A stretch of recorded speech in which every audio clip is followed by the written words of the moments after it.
ব্রাহ্মণবাড়িয়া বিজয়নগরের সর ইসলামপুর ইউনিয়নের দত্তখোলা রাজাবাড়ির এক পরিবারে নেমে এলো অন্ধকার রাত। দেওদিনিয়া বিলে মাছ ধরতে গিয়েছিলেন আলী আহমেদ ও তার ছেলে হৃদয়।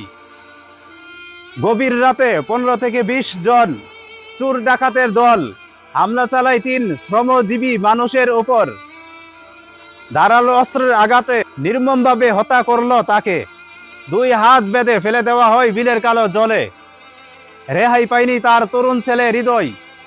কোনোরকম জীবন বাঁচিয়ে পুলিশকে জানায়। আরেক জেলে জাহাঙ্গীর তার জাল আর মোবাইল নিয়ে তাকে নৌকায় বেঁধে রাখে।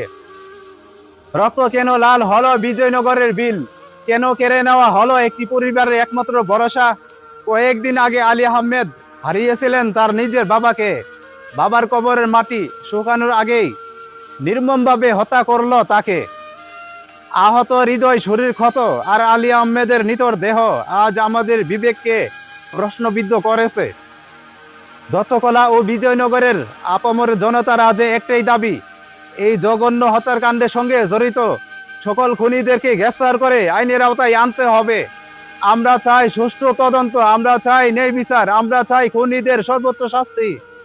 দত্তখোলার মানুষেরা আজ একটাই আওয়াজ, একটাই দাবি, আলী আহমেদের হত্যার বিচার চাই, খুনিদের ফাঁসি চাই।